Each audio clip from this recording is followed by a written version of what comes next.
honey. If royal body language were an Olympic sport, William and Kate would be taking home the gold for synchronised frostbite. That recent gilded carriage ride? Not so much a fairy tale as it was a rolling metaphor for emotional constipation. There he is, Prince William, adjusting his tie like he's bracing for a tax audit, refusing to make eye contact with Kate, who's left to glide into the royal vehicle like Cinderella, but with no prince, no pumpkin and absolutely no vibe. It was giving forced group project, not royal romance. A couple so chilly, even the corgis probably needed tiny thermal coats. And let's talk about that Dior drama, because woo, when fashion houses start throwing shade via silence, you know the spark is gone.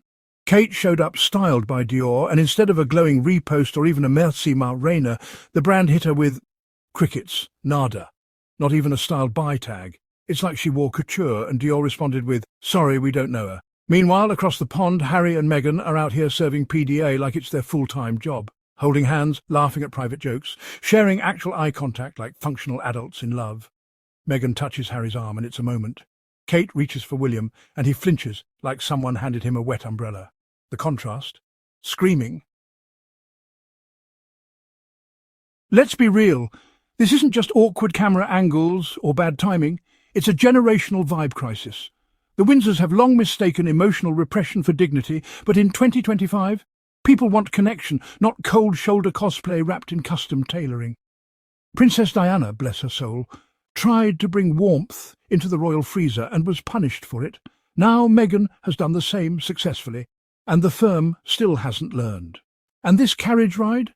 It's not just a missed handhold, it's the royal version of sitting at opposite ends of the couch during couples therapy. It's we're staying together for the crown energy. All pomp, no pulse. So as the wheels of that carriage turn and the cameras pretend everything's peachy, the public sees the truth. A royal couple in matching formality, united in public obligation and separated by an emotional tundra. Meanwhile, Harry and Meghan are out here redefining royalty with actual warmth, purpose and gasp feelings. In short, William and Kate's carriage ride may have been glossy, but it had the romantic tension of a tax seminar. Someone called Netflix because that was not the sequel to Diana's fairy tale we asked for. Oh, honey, that carriage moment was less royal fairy tale and more season finale of Keeping Up with the Cold Windsors. As the coach rolled up in all its gold-plated glory, the only thing more frosty than the upholstery was William and Kate's emotional bandwidth. I mean, yikes. You could practically see their breath inside that thing, and it wasn't winter.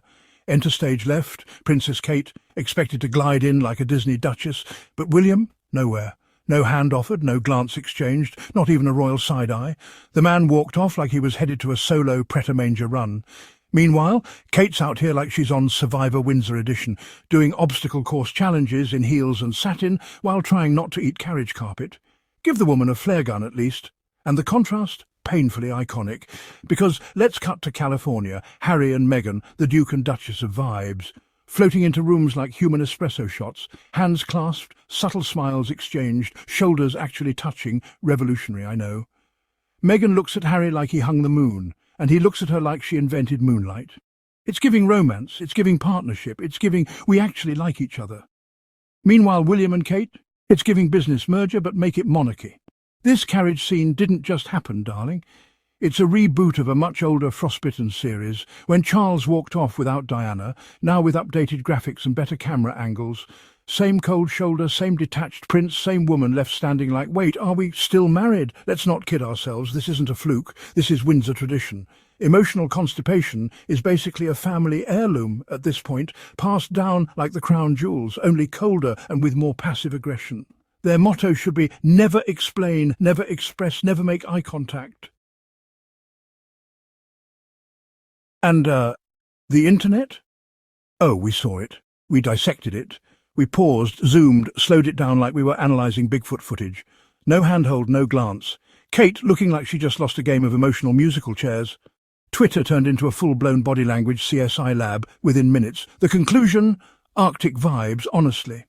Meanwhile, Harry, Diana's emotional heir, said nah to all that palace frost and chose compassion over custom, love over legacy. He looked at that royal cold front and said, nope, I'm lighting a fire and heading west. Because Harry and Meghan are the blueprint Diana dreamed of. A royal couple that leads with heart, not just heritage.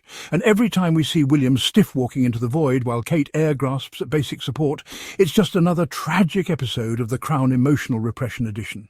So yes, that carriage wasn't just a fancy ride, it was a rolling metaphor on wheels. A coach full of gold, but not a speck of warmth. Because at this point, even the horses looked more emotionally connected. Long live Harry and Meghan, the real-life rom-com we didn't know we needed. And as for Will and Kate, someone passed them a group hug and a licensed couples therapist. Stat.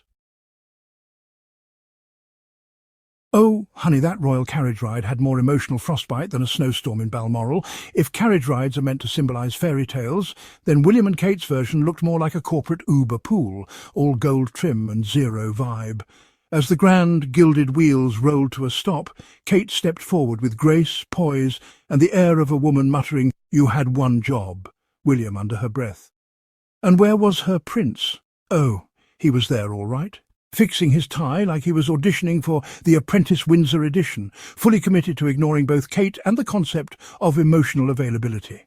Meanwhile, Kate's out here hoisting herself into the carriage like she's climbing the Tower of London in couture. She's adjusting her dress, lifting her leg with military precision, and not even a blink of help from the future king. I've seen more emotional support from a coat rack. The only thing colder than that moment was probably Camilla's gin and tonic. And the body language? Baby. It was giving mutually tolerated co-workers at a painfully long gala. Zero eye contact, no touch, not even one of those awkward married people half-smiles. If you muted the footage and added elevator music, you'd swear they were headed to a quarterly board meeting, not the most watched royal event of the season.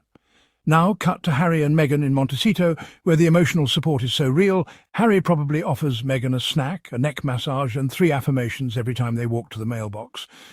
The man's practically her personal butler and spiritual advisor.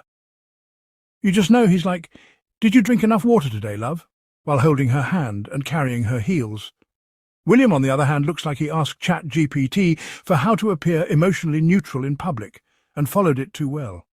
The man sat in that carriage like he was waiting for a delayed flight, not riding alongside his actual wife, stone-faced, tie-adjusting, no warmth, just royal RBF.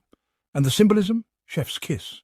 That shiny gold carriage, a rolling metaphor on wheels, all that glitz and glamour couldn't mask the emotional tumbleweeds swirling inside. It's like wrapping a cold leftover sandwich in Versace. Pretty on the outside, tragic in the middle.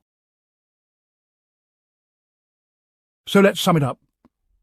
Kate climbs into a luxury pumpkin like a solo act in a royal obstacle course, while William sits there like an HR manager reviewing his inbox. And across the ocean, Harry and Meghan are living their best rom-com lives, raising babies, closing deals, and emotionally supporting each other like it's a competitive sport. Because in the end, you can ride in gold, wear Dior, and wave to the crowd. But if your man won't even hold your hand when you're climbing into a moving box with wheels, it might be time to trade the crown for some California sun and therapy. Long live the Sussexes, and someone please send Kate a step stool and a glass of wine.